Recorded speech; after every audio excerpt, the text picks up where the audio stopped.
When the Great War began in 1914, most thought it would be short and swift, not a 4-year struggle. This took its toll on the home front as well as the battlefields.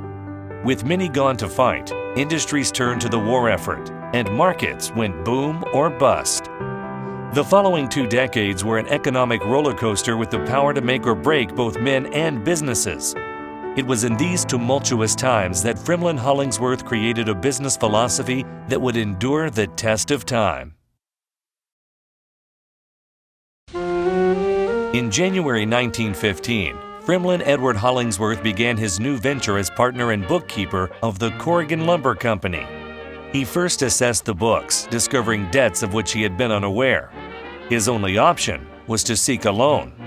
The connections he made while working for Lock City Manufacturing, as well as the story of his meteoric rise from bookkeeper to partner in only 7 years, helped Frimlin obtain the loans he required to keep the business afloat.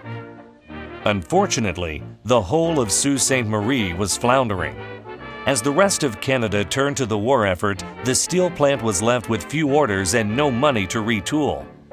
As the city sank deeper and deeper into an economic slump, a few individuals and groups organized the $1 million that the steel plant needed to retool and start producing shells for the war. By 1917, Sault Ste. Marie was booming again, and nowhere was this felt greater than the lumber industry. In early 1920, one of Corrigan Lumber's competitors, Soo Lumber Company, began looking to sell out. Frimlin purchased stock in trade of the company, also acquiring the name Soo Lumber. The wartime boom faded by the end of 1920. Unemployment rose as businesses went bankrupt. Still, Corrigan Lumber continued to grow until, in 1921, differences in business philosophies began a rift between Hollingsworth and Corrigan. Finally, declining health led Corrigan to sell his half-interest and move to Toronto. In July of 1922, the company was incorporated under the ownership and management of Frimlin E. Hollingsworth.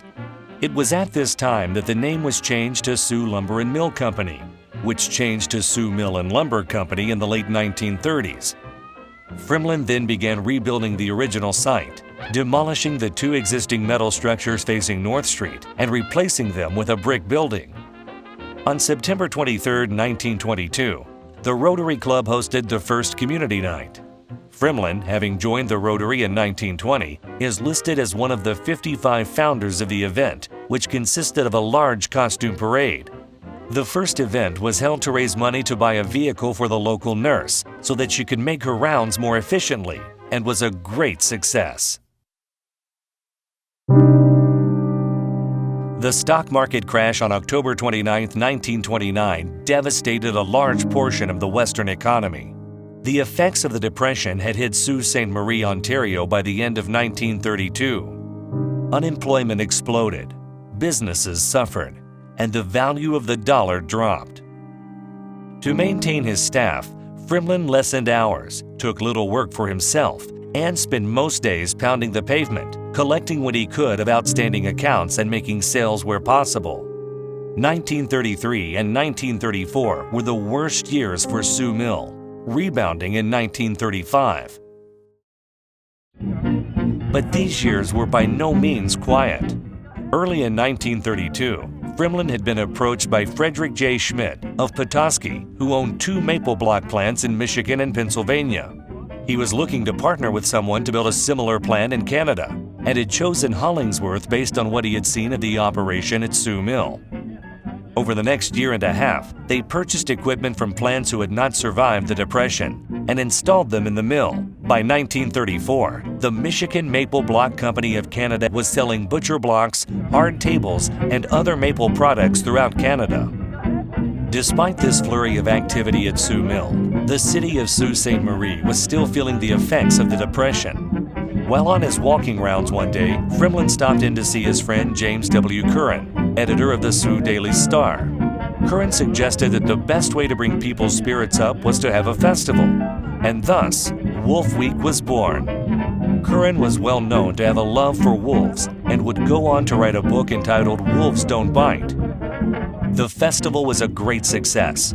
Events included wild animals on display, an Indian canoe builder, invasion of Canada by American troops, troubadours, and a barbecue, all taking place from July 25th to the 30th, 1932. People came from all over the U.S. and Canada to participate in Wolf Week, and all had a great time.